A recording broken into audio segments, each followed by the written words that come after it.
Salam sejahtera, selamat petang tuan-tuan dan puan-puan yang dihormati sekalian. Entah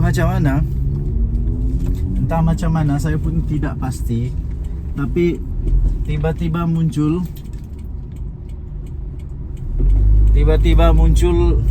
satu persepsi yang dihebohkan.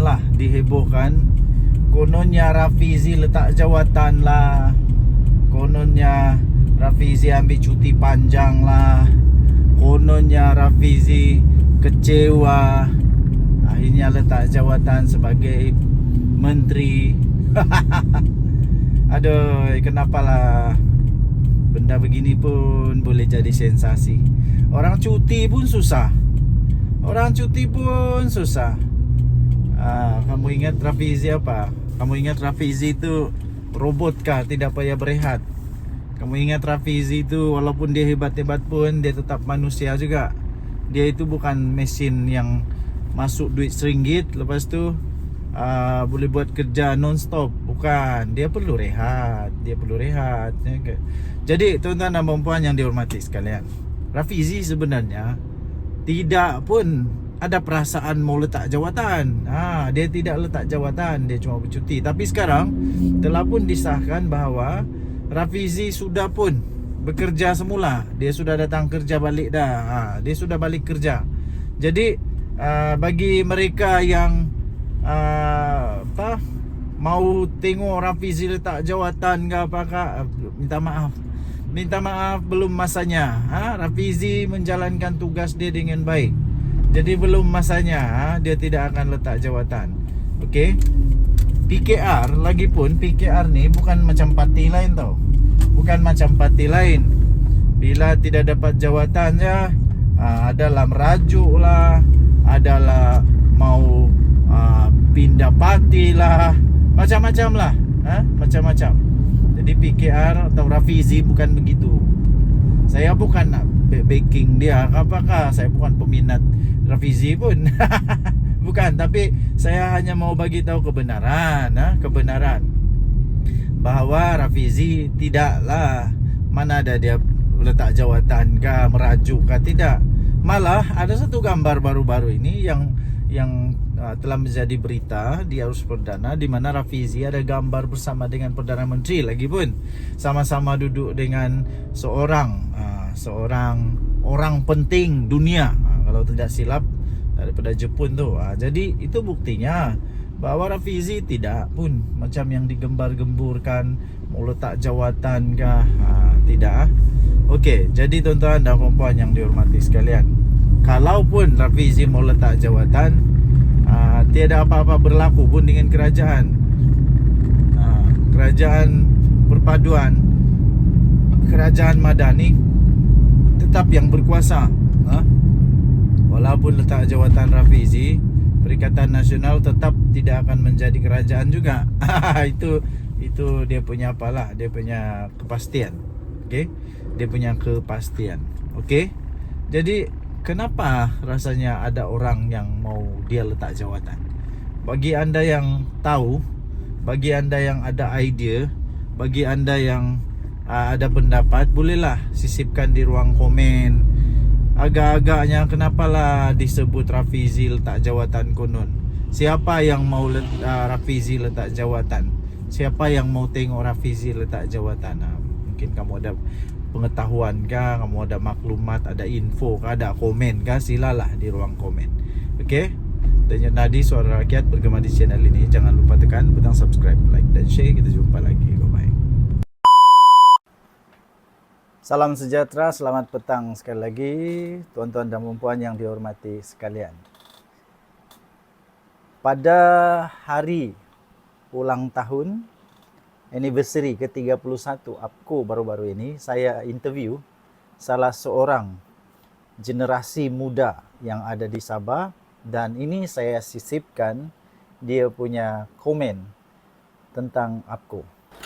Saya pilih APCO sebab saya suka dengan kepimpinan YBE Won. Dia bukan saja memfokuskan bukan saja untuk semua, tapi dia memfokuskan satu-satu golongan muda belia dan juga golongan yang sudah dewasa dan senior kepada yang telah menjadi contoh untuk golongan muda-muda. Baik. Kemudian benarkah menteri ini yaitu Datuk Ewon Benedict seorang yang memang mempertahankan hak semua golongan, termasuklah golongan belia. Ada satu sisipan yang saya ingin berikan kepada Anda yang bertarik 22 April tahun 2025 yang lalu. 22 April ini baru-baru juga. Bukan 1 tahun yang lalu, bukan juga 2 tahun yang lalu, baru bulan lalu.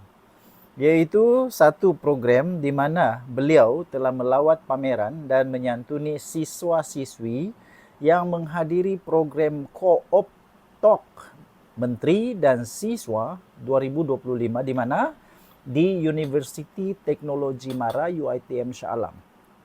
Ini membuktikan bahwa memang benar menteri ini seorang yang memang sangat-sangat bertanggung jawab melaksanakan tugasnya, terutamanya untuk mendidik generasi muda untuk mengambil bahagian di dalam kemakmuran negara Malaysia.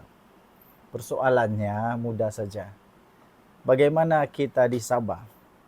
Sebab itu, sekali lagi, tanpa melihat latar belakang politik Anda, saya ingin menggalakkan semua belia supaya mengambil perhatian sesungguhnya, sungguh-sungguh kepada kementerian ini, yaitu KUSKOP. Nah, type saja di Google, keluar itu, KUSKOP. Nanti keluarlah nama kementerian itu, cari di sana peluang-peluang yang belia boleh ceburi. Ya. Sementara kita masih ada menteri daripada Sabah, kita ambil peluang ini cepat-cepat. Ya, kita ambil peluang ini cepat-cepat. Bayangkan di negeri Semenanjung, di negeri-negeri di Semenanjung sudah ramai belia yang mulai menjinak-jinakkan diri dalam perniagaan koperasi. Bagaimana dengan kita?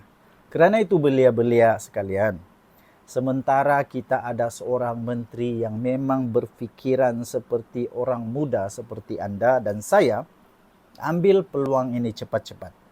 Saya terus terang, saya akan belajar tentang perkara ini dan saya akan cuba untuk apply. Kalau layak, kalau tidak layak, tidak apalah. Kan? Mana tahu saya sudah terlampau tua. Mana tahu sudah terlampau tua. Bagi Anda yang masih lagi ada peluang, cepat-cepat masuk di KUSKOP, cari di sana peluang-peluang yang ada.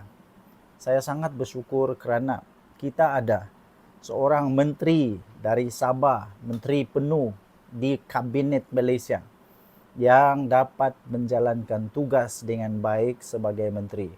Ya, sekali lagi terutamanya untuk pelajar-pelajar lepasan SPM, lepasan STPM, university, ikutlah teladan yang diambil oleh siswa-siswi di Universiti Teknologi Mara UiTM Shah Alam ini, di mana mereka betul-betul mengambil perhatian kepada peluang yang ada pada mereka. Sekali lagi, ingin mengucapkan tahniah dan terima kasih kepada menteri kita, Ewon Benedict.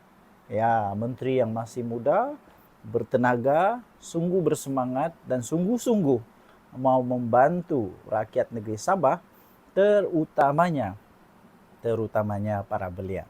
Jangan lepaskan peluang, cepat-cepat ambil peluang ini untuk memajukan diri Anda. Sila masuk terus ke KUSKOP, cari peluang yang ada di sana. Sekali lagi, terima kasih kepada menteri yang hebat ini.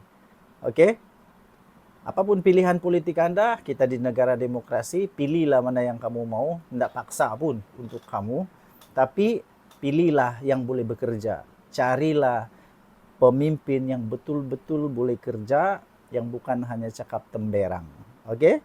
Tinggalkan komen Anda, Denyut Nadi, Suara Rakyat, bergema di channel ini. Jangan lupa tekan butang subscribe, like, dan share ramai-ramai supaya ramai lagi yang tahu tentang peluang yang baik untuk belia-belia kita di Sabah ini. Kita jumpa lagi, semoga Tuhan memberkati Anda semua. Bye-bye.